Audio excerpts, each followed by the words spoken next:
हमारी निर्मला सीतारमण जी का नवा बजट है, मोरारजी देसाई से एक बजट कम है, लेकिन पता नहीं क्यों इस बार के बजट में मज़ा नहीं आया।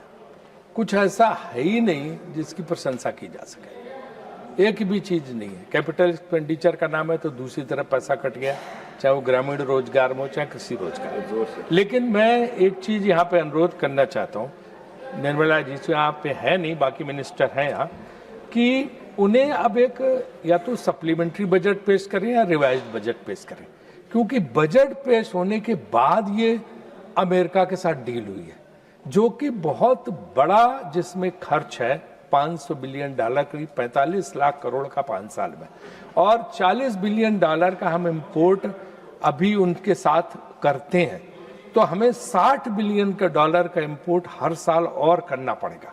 तो ये जब लाखों करोड़ का 45 लाख करोड़ का इतना बड़ा मसला है, तो एक रिवाइज बजट आना चाहिए या सप्लीमेंट्री बजट इसके साथ होना चाहिए कि इस डील के बाद मिला के हम किस जगह पे पहुंचेंगे और बजट का क्या प्रारूप होगा, हमारा जो खर्च है एक्सपेंडिचर वो कहाँ जाएगा, किस हिसाब से।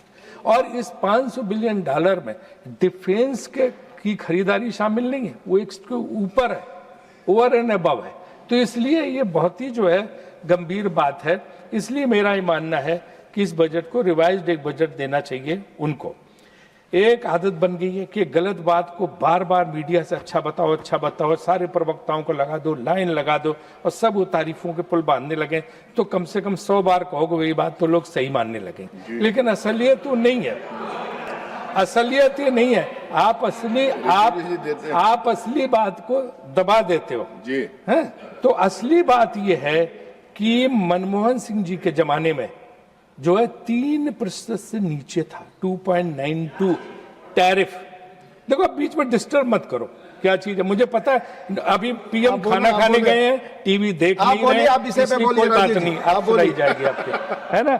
और अटल जी के जमाने में सभापति महोदय, अटल जी के जमाने में 3% था, उनको भी इसका श्रेय जाता है। मुझे पता है इनके एक वक्ता कभी अटल जी का नाम तक नहीं लेते, कभी उनकी प्रशंसा नहीं करते। मैंने सारे भाषण सुने और नोट किए, एक बार भी अटल बिहारी वाजपेयी की प्रशंसा नहीं। क्या डर है इन्हें अटल जी की तारीफ करने में? अटल जी की क्यों, हम तो करते हैं नरसिम्हा राव की तारीफ ना, हम तो नरसिम्हा राव की तारीफ तो आगे बढ़िए। तो अटल जी के बारे में बोलने में इन लोगों को बहुत डर लगता है। चलो ठीक है, आपको ये है कि अटल जी के बारे में नहीं बोलेंगे, उनको श्रेय मिल जाएगा। लेकिन ये एक अजीब बात है। सरकार का जब मैंने तर्क पूछा तो मुझे तर्क ये दिया गया कि साहब बदले हुए जो ट्रम्प है, ट्रम्प 1 के जो ट्रम्प थे वो ठीक थे पहले वाले, अभी जो बदले हुए जिसमें 25% 50% था, अब अगर उन्होंने 18% ले लिया कर दिया है तो भैया इसी को अपनी उपलब्धि मानो। यही बहुत बड़ी चीज है कि 25 से 18 कर दिया, क्योंकि ट्रम्प बदल गए। अरे भाई ट्रम्प बदल गए तो आपने पहले ट्रम्प की इतनी जो है, ट्रम्प के साथ इतनी मित्रता, इतना दोस्ताना उनके लिए भाई देखिए, राधा मोहन जी शांत बैठिए ना, आप पीछे शांत बैठिए, आप बोलिए। तो रोकिए सर, इनको ना बीच में रिदम सबसे अनुरोध करते हैं, इधर से बोलते हैं, इधर से बोलते हैं, उधर से। सारे सदस्यों से अनुरोध करता हूं कृपया सर, मैं आपसे कमेंट ना करें प्लीज। जब आप जो है वहां पे बदले हुए ट्रम्प को, कि बदले हुए ट्रम्प जो ट्रम्प 2 के ट्रम्प जो है उनका एटीट्यूड बदल गया अचानक, इसलिए हमें 18% पे बड़ी खुशी है। एक तरफ 18%, दूसरी 0%। तो 18 और 0 में कोई फर्क नहीं। अमेरिका 0% है, भारत को 0% टैरिफ पे, और अमेरिका को 18%। और उसमें भी धमकी है कि अगर आपने रूसी तेल खरीदा, मैं रोज देख रहा हूँ, जरा भी तुमने गड़बड़ की तो मैं फिर पेनल्टी लगा दूंगा। तो ये 18% भी कायम नहीं है। जितने दूसरे नेशंस हैं डेवलप्ड, लाइक इंग्लैंड पे 10%, जापान कोरिया पे 15%, मैं तर्क मान सकता हूँ कि वो जो है डेवलप्ड नेशन का उनका क्राइटेरिया अलग है। और जो है जो सेक्शन जो है 192 के उसमें कुछ एग्जम्पशंस हैं, लेकिन उन चीज़ों के एग्जम्पशंस हैं जो उनको ज़रूरत है। काफ़ी टी पे पहले ही से एग्जम्पशंस थे, उन्होंने दे रखे थे। तो इसलिए जो है हमारी जो इस चीज़ को बेस्ट डील बताना मैं नहीं समझता हूँ कि सही है, क्योंकि सारे अर्थशास्त्री जो सरकार की तारीफ में भी लिखते रहे, उन्होंने भी लिखा है कि ये डील जो है इस टिल्टेड टुवर्ड्स अमेरिका, अमेरिका के पक्ष में है। तो इस पर मुझे लगता है कि सरकार अपनी बात सफाई देगी और बताएगी कि ऐसा क्यों है। मुझे याद है यूनाइटेड नेशंस में डेलीगेशन गया था, हमारे भाजपा के मित्र सब थे, यहाँ कुछ बैठे हैं, तो वहाँ पे ट्रंप का रिजल्ट आ रहा था, वो जीत रहा था और ये लोग इतना खुश थे कि वहाँ होटल जो था यूएन प्लाजा, वहीं से उन्होंने कहा मिठाई नहीं मिली तो केक खरीद के बांटने लगे कि अब ट्रंप आ गया, अब हमारी जय जयकार, हमारा बड़ा मदद होगा, बहुत अच्छा रहेगा। और आज उसने ऐसा केक खिलाया कि हम सब लोगों को पता चल रहा है कि क्या बुरा हाल हो गया। तो इसलिए हमें जो है इस बात का ख्याल रखना चाहिए, हमें इस बात का ख्याल रखना चाहिए कि किसी से भी गलबैयाँ करो तो जो कहते हैं ना उनका, वो कहते, अरे भाई उनका सुनो, अरे भाई उनका सर एक्स्ट्रा टाइम में लूंगा अगर ऐसे बोले। मैं आपको नहीं रोक नहीं रहा हूं, मैं टाइम से इधर आप रोकते नहीं, मैं सबको रोक रहा हूं, उधर से करते हैं आप, राधा मोहन जी लगातार disturb, chair will go by time, गलत है प्लीज। तो इसलिए जो है उस पे भी तुर रही है कि रूस के तेल वाली। और दूसरी जो इम्पोर्टेंट बात है कि अमेरिकन कृषि मंत्री खुद ट्रंप साहब का जो ट्वीट है, व्हाइट हाउस की प्रवक्ता, उसने खुद कहा कि अमेरिका के बहुत बड़े फायदे में है, कृषि उत्पाद भी उसने बताए हैं और ये बोला है कि तमाम चीज़ों में हमें बहुत राहत मिली है। एक चीज़ कल उन्होंने जयराम ने उठाई थी, टेक्सटाइल वाली, 5% पे कपास, 5% सिर्फ ड्यूटी पे कपास बांग्लादेश को मिलेगी, अमेरिकन कपास। और तो वो टेक्सटाइल इंडस्ट्री में जब उसका जो कपड़ा है वो कितना फायदा करेगा देश को, उनको फायदा, हम compete कर पाएंगे, हमारे ऊपर से 18% लगने पे। ये कुछ ऐसी बातें जो गंभीरता की बात है। तो हमें देखना पड़ेगा कि हमारा वस्त्र उद्योग, टेक्सटाइल इंडस्ट्री, गारमेंट इंडस्ट्री, उसका क्या हल होगा। और दूसरी सबसे इम्पोर्टेंट बात यह है कि जो कंपल्सरी बाएंगे $500 बिलियन की, अब अगर हम रूस से तेल खरीदने को मजबूर हैं, कल हमने पूछा था, हमारी मीटिंग थी, तो उन्होंने बताया कि हम बहुत ज़्यादा रूस से तेल नहीं खरीदे, $2 बिलियन का खरीद रहे थे वो सब जगह, लेकिन अब वो कह रहे हैं वहाँ से कुछ मत खरीदो, आपको वेनेजुएला वाला तेल लेना पड़ेगा। वेनेजुएला का तेल जो है, एक तो ट्रांसपोर्टेशन कास्ट, क्या कल हमारी मीटिंग वो बोल रहे हैं स्टैंडिंग कमेटी की बात जो है ना, ट्रम्प चाचा ने खुद बताया है ना, वेनेजुएला से आपको लेना होगा। तो आप बताओ वेनेजुएला से ट्रांसपोर्टेशन कास्ट क्या होगी, उतनी दूर से लागत क्या आएगी। एक ईरान, रशिया, उनसे तो बहुत ज़्यादा लागत होगी। दूसरा उनका crude oil, thick crude oil है, हमारी कौन सी रिफाइनरी उसको प्रोसेस कर पाएंगे।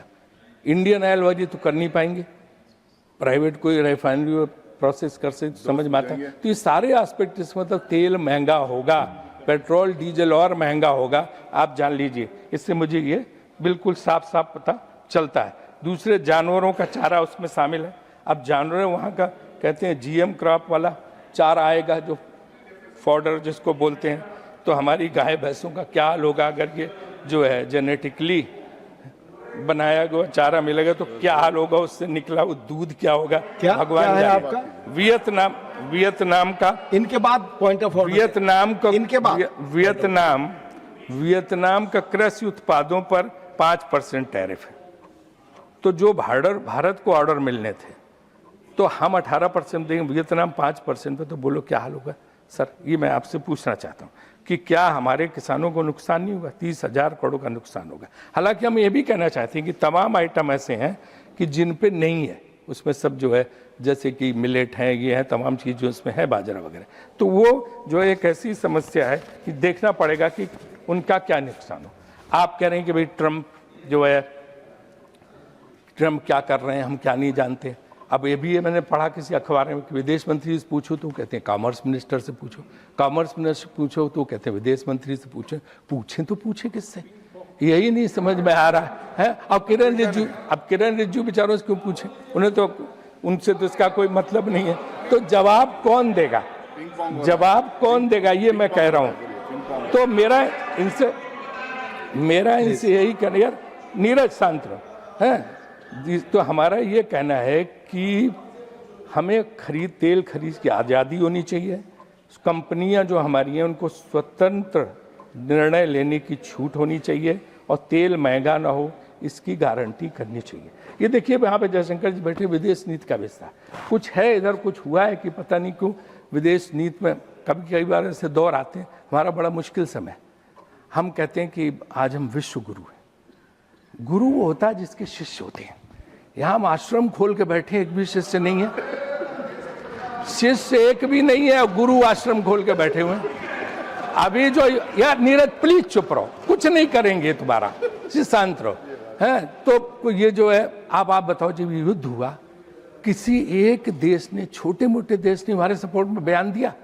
पाकिस्तान के सपोर्ट में चीन खड़ा है, अमेरिका उसके जनरल को बुला के लंच करा रहा है, और टर्की जो है ड्रोन दे रही है, सऊदी अरबिया डिफेंस डील कर रहा है, अजरबैजान उनके साथ। हमारे साथ कौन है? एक आदमी नहीं, ना पड़ोसी न कोई। तो ये कौन से गुरु की बात हो रही है? जो शिष्यविहीन गुरु, कौन है ऐसा जिसका शिष्य नहीं, चेले ही नहीं, गुरु खाली है? तो ये कौन सा आपने भारत बना दिया है? ये सबसे बड़ी हमारी समस्या है कि जो है इसको देखें। और उसी के साथ साथ मैं ये बात भी जोड़ता हूँ, क्योंकि यहाँ पे बैठे हैं माननीय विदेश मंत्री, कि बांग्लादेश के मामले में भी हमें कहीं न कहीं ऐसा रुख लेना पड़ेगा कि बांग्लादेश हमारी 71 की उपलब्धि है। एक बहुत बड़े संघर्ष के बाद भारत ने बांग्लादेश, पाकिस्तान के 2 टुकड़े हुए थे और बांग्लादेश हुआ था। आज हम बांग्लादेश को धकेल के पाकिस्तान के पाले में कर रहे हैं हर समय उसको इस तरह के, तो वो बहुत खराब हो जाएगा हमारे लिए।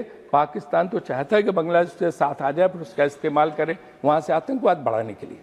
ये बहुत बड़ी उपलब्धि इंदिरा गांधी के ज़माने में हुई थी, आप सबने साथ दिया था, अटल जी ने साथ दिया था, और तब उसके बाद जो है पूरे देश ने साथ दिया था। लेकिन आज बांग्लादेश को मत धकेलो, वहाँ पे परिस्थितियाँ डिफरेंट हैं, लेकिन उस चीज़ को समझना चाहिए। आपसे अच्छा काम तो हमारी आईसीसी ने किया। हमारा विवाद हो गया था वही क्रिकेट मैच को लेके, तो आईसीसी ने बातचीत करके पाकिस्तान, बांग्लादेश सबको बिठा के मामला सुलझा लिया। तो विदेश, आपकी सरकार से ज़्यादा अच्छा काम तो आईसीसी कर रही है। तो कुछ ऐसा ही सीखो ना, कुछ इस तरह का काम हमें करना चाहिए जो आप नहीं कर रहे हैं।